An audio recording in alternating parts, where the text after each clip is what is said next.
Hello everybody and welcome back to the strawberry fields. The morning sun poured softly into the apartment where the quiet hum of summer break has finally taken hold.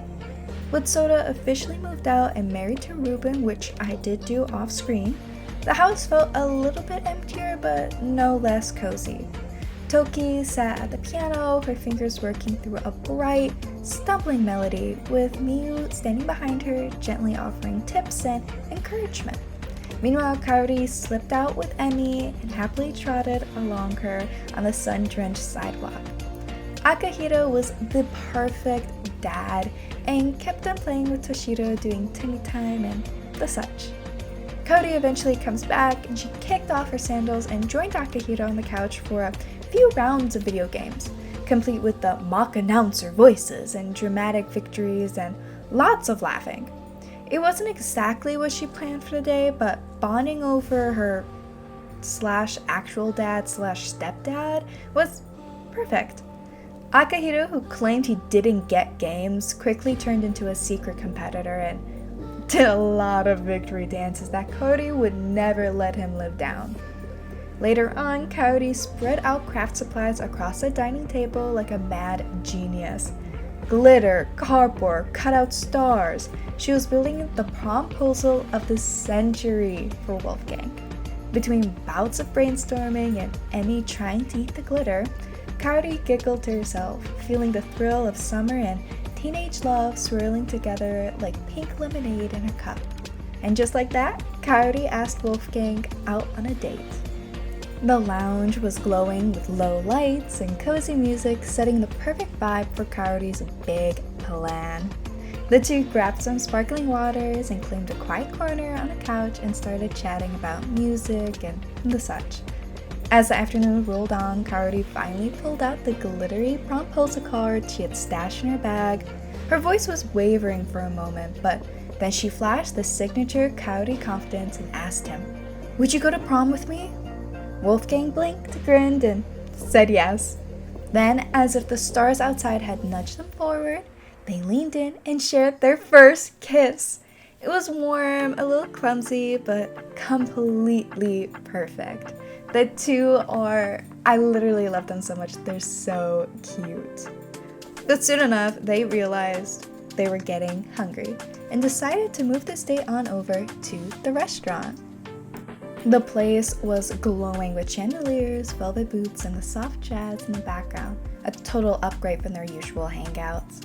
Wolfgang kept making awkward jokes to hide how impressed he was, and Kaori was just absolutely dazed by the cloth and napkins. They were sitting outside, the city lights twinkling behind them, and Kaori ordered something she couldn't pronounce, and Wolfgang, in true Wolfgang fashion, asked for the thing with the most cheese. Between bites, they talked about everything and nothing, and it just was great. Kaori couldn't stop laughing, and she even snorted a few times. By dessert, Kaori was sneaking photos of a little cake that said, "For the lovely couple," and Wolfgang was pretending he wasn't blushing every time their knees bumped under the table. By the end of the night, they were officially a couple. Kaori kept giggling and holding Wolfgang's hand like it was a secret only they shared. As they walked out under the city lights, they both had a dazed, floating look. Teenagers dizzy in something soft, sweet, and brand new. The next morning, Tokie started it with a dramatic piano flourish that startled Emmy from her nap. Miyu, still in her BJs with coffee in hand, slid onto the bench beside her, and the two began practicing together. Tokie playing something jazzy and Miyu correcting posture with a gentle nudge. The sunlight filtered through the kitchen windows, warming the space as mother and daughter filled it with music, laughter, and a few dramatic encore moments just for fun.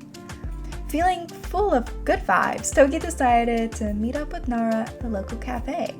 They snagged the comfiest corner seats and ordered oversized hot cocos and pretended to do homework while mostly gossiping about school crushes and, most specifically, about Kaori and Wolfgang. Tokie dramatically slumped into her chair, mumbling, "No prom date." She glanced out the window like she was a tragic movie heroine. Nara, across from her with a cookie halfway to her mouth, blinked and said, "Then we'll go together." Duh. Tokie sat up wide-eyed as if Nara had just solved every problem in the universe with a single sentence. The two immediately broke into the grins, already planning outfits, matching corsages, and their iconic slow-motion entrance. Suddenly, not having a date wasn't a crisis. It was a theme. They toasted their drinks like they were toasting a pact. And just like that, prom went from potential heartbreak to a night of wonderful bestie joy. It wasn't exactly what Tokie wanted, but it was still something. Though, in the back of Tokie's mind, she still needed just a little bit more space, maybe at the park. Tokie lounged alone on the park bench, kind of lazily looking around, her thoughts wandering, until she spotted a familiar figure, Song-ki. Her stomach flipped. Without thinking, she waved him over, and surprisingly he came. They sat and started talking, and she let it slip. She didn't have an actual prom date. He blinked in surprise. He was baffled. And he said, "You're absolutely beautiful. I'm surprised no one wants to take you." And Tokie, her heart fluttered. She felt emboldened, and she let a flirt slip from her lips. And in a beat, Song-ki was smiling and blushing, and then all of a sudden, he turned pale, he turned red, and he stood up. And he started yelling. He was much older than her. It wasn't right. He couldn't do that. And he walked away. He was panicked and left Tokie alone, blinking back embarrassment, hoping for someone to come and save her from whatever she was feeling. And all of a sudden, and without warning, a guy from school came walking by. Mintsu-Ryu, to be exact. He was kind of a bad boy in lack of better words, but he was a good flirt. And right now, that's what Tokie needed. Ryu kept on saying how beautiful she was, how kind she was, how lovely she was, and without thinking, Tokie needed the distraction. She leaned in, she kissed him, her first ever kiss. And just like that, the woohoo bush behind them was looking a little enticing. Now, whether that was a good day or not, Tokie got something off her mind. Whether her crush on Song-ki will ever come back or never to be seen again, it was still something she needed.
hope you enjoyed that little prom montage. I do enjoy doing those, so let me know if that's something you want me to keep doing for prom and weddings and stuff like that. Anyways, the apartment buzzed with this cheerful energy as the family began prepping for Toshiro's big day. Miyu and Akihiro worked side by side in the kitchen, flour dusting their sleeves and laughter echoing through his face. Akihiro carefully piped little icing flippers onto the penguin cake, while Miyu tossed popcorn and snacks into festive bowls. Every surface was dressed in blues and whites, toy penguins scattered like confetti. Soon enough, guests began trickling in. Sota and Ruben arrived first, followed by Wolfgang and Nara, Tokie and Jasmine, and everyone else. Everyone brought a warm hug and a perfectly wrapped gift. Emmy barked excitedly as everyone planned the party herself. The apartment filled with laughter, music, and the scent of sweet cake and simmering cider. Toshiro, still in his baby onesie, cushioned on his high chair while the others danced around him. Jordan arrived fashionably late, wearing a new sweater and a familiar smile. He hugged Toshiro, then caught Miyu's eyes from across the room. A little wink. Miyu smirked. They fell into old rhythms quickly. Jokes, shared glances, flirty nudges that made Akihiro raise an eyebrow once or twice. Miyu didn't mean to encourage anything, but she didn't stop it either. It felt harmless, nostalgic almost. As the penguin cake was sliced and Toshiro clapped his frosting-covered hands, the party carried on into the evening. Jordan helped clean up snacks while shouting compliments across the kitchen. Akihiro rolled his eyes with a grin, teasing Jordan about being a guest who stayed too long. The house was full and the chaos was sweet, and even with all the mixed signals floating around, the family felt more alive than ever. And there, at the end, Miyu, loud and thinking, pulls Jordan in for a kiss. Alright, I hope you guys enjoyed that episode. I don't know if you noticed, but in the end, I kind of glitched out. My Sims has been crashing a lot more recently, and I'm not really sure why. I've checked all my mods and all of that. So, I might be taking a slight break, trying to figure out what's wrong with my Sims, and maybe it's my save file, all of that. But I hope you guys have a nice day, and remember to stay safe and stay cozy. Bye!